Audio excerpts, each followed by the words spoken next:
നമസ്കാരം. Raf talk ഫുട്ബോളിലേക്ക് എവർക്കും സ്വാഗതം. പ്രതീക്ഷകൾ വലുതാണ്. നെയ്മർ ഞങ്ങളുടെ ജനറേഷനിലെ നക്ഷത്രമാണ്.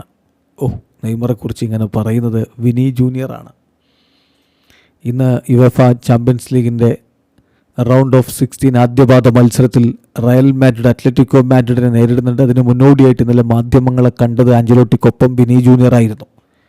അപ്പോൾ വിനിയോട് ചോദിക്കുന്നത് നെയ്മറുടെ മടങ്ങി വരവ് ഒരാഴ്ചക്കുള്ളിൽ ഇപ്പോൾ ബ്രസീൽ സ്ക്വാഡ് പ്രഖ്യാപിക്കാൻ പോവുകയാണല്ലോ, നിങ്ങളും നെയ്മറും ഒരുമിച്ച് വരാൻ പോകുന്നു, എന്ത് തോന്നുന്നു എന്നുള്ള ചോദ്യത്തിൻ്റെ മറുപടി അദ്ദേഹത്തിൻ്റെ പ്രതീക്ഷ എന്താണെന്ന് പറയുന്നു. The expectations are high.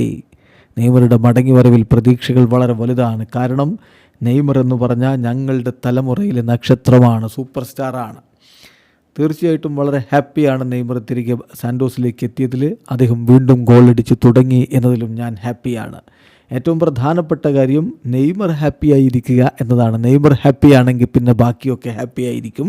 ഞങ്ങൾ പ്രതീക്ഷിക്കുന്നു അടുത്ത കോളപ്പിൽ അടുത്ത 2 ഗ്രേറ്റ് മാച്ചുകൾക്ക് വേണ്ടി ഒരുമിച്ചുണ്ടാകുമെന്ന്. കാരണം കൊളംബിയക്കെതിരെയും അർജൻറ്റീനയ്ക്കെതിരെയുമാണല്ലോ മത്സരം. 2 ബെസ്റ്റ് മത്സരങ്ങളാണ് വരാനിരിക്കുന്നത്.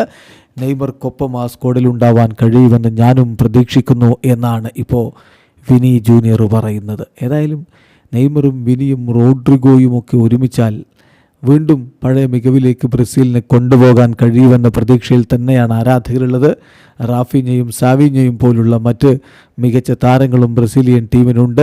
ബ്രസീലിയൻ ടീമിനെ സംബന്ധിച്ചിടത്തോളം പ്രതിഭകൾക്കൊരു ദാരിദ്ര്യവുമില്ല. പക്ഷേ എവിടെയൊക്കെയോ എന്തിൻ്റെയൊക്കെയോ കുറവുണ്ട്. ആ കുറവ് നെയ്മറുടെ വരവോടുകൂടി നികത്തപ്പെടുമെന്ന പ്രതീക്ഷയോടെ ആരാധകരും കാത്തിരിപ്പാണ്. വീഡിയോ അവസാനിക്കുന്ന ഫുട്ബോൾ ലോകത്ത് കൂടുതൽ വിശേഷങ്ങളുമായി റാഫ് ടോക്സ് വീണ്ടും എത്താം.